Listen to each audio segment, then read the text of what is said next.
राज्याचे नवनियुक्त आर्थिक सल्लागार प्रवीण परदेशींसोबत एबीपी माझानं बातचीत केली। यावेळी त्यांनी विविध मुद्द्यांवर भाष्य केलं। वित्त विभागात कुठलाही हस्तक्षेप करायचा नाही, उलट त्यांनी कुठला विषय मांडला तर आम्ही सल्ला द्यायचा प्रयत्न करतो, असं परदेशी म्हणाले।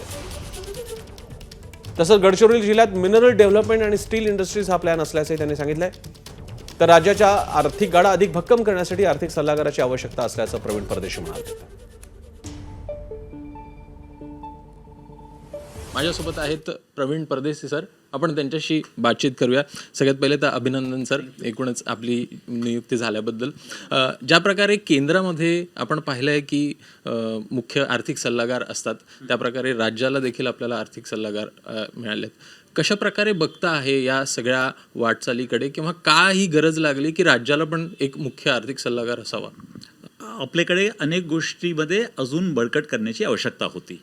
उदाहरणासाठी आता आपण एक उद्देश घेतलेला आहे की महाराष्ट्र राज्य $1 ट्रिलियन इकॉनॉमी 2028-29 पर्यंत पोहोचेल।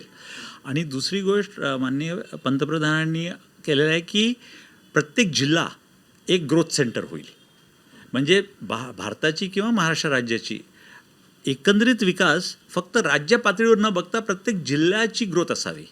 परंतु आपल्याला आश्चर्य वाटेल की आपण जिल्ह्याचा GDP काय आहे त्याचा सांख्यिकी माहिती आपल्याकडे नाही आहे।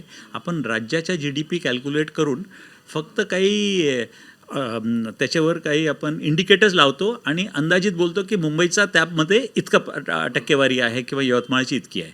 तर पहिला काम आम्ही जे करतो आहे की प्रत्येक जिल्ह्याला जर $1 ट्रिलियन इकॉनॉमीसाठी आपण गतिशील करणार आहोत, तर त्याचे जे डिस्ट्रिक्ट स्ट्रॅटेजिक प्लॅन आपण तयार केलेत, तर तो माहिती आणि सांख्यिकी जे डेटाच्या आधारित असावा। तर आमच्या पहिल्या वर्षाचा उद्देश आहे, ज्याचा ऑलरेडी आम्ही काम सुरू केलं आहे, की जिल्ह्याचा GDP काय आहे, आणि तो जिल्ह्याचा GDP आपण अंदाजित नाही करत आहोत।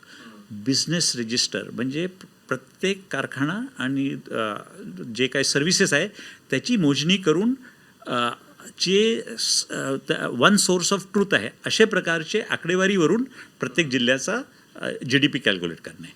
त्याच्या दुसऱ्या वर्षी त्याच्यामध्ये वाढ किती झाली, जर आपण डिस्ट्रिक्ट स्ट्रॅटेजिक प्लॅनमध्ये म्हटलं आहे की 8% ग्रोथ व्हायला पाहिजे उदाहरणासाठी यवतमाळचा, पण त्यावर्षी किती झाली, 2% कमी झाली किंवा जास्त झाली, कुठले सेक्टर्समध्ये होऊ शकली नाही, त्याला काय केलं पाहिजे।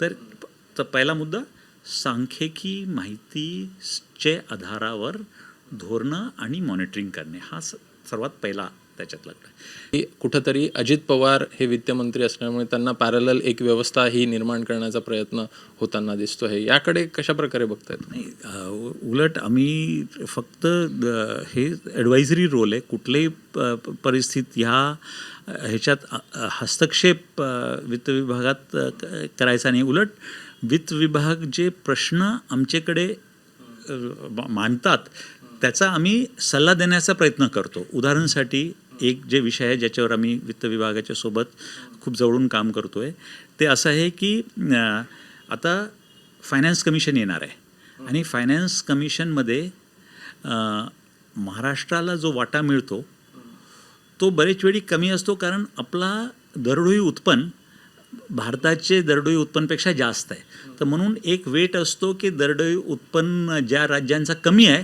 त्यांना जास्त वेट मिळतो।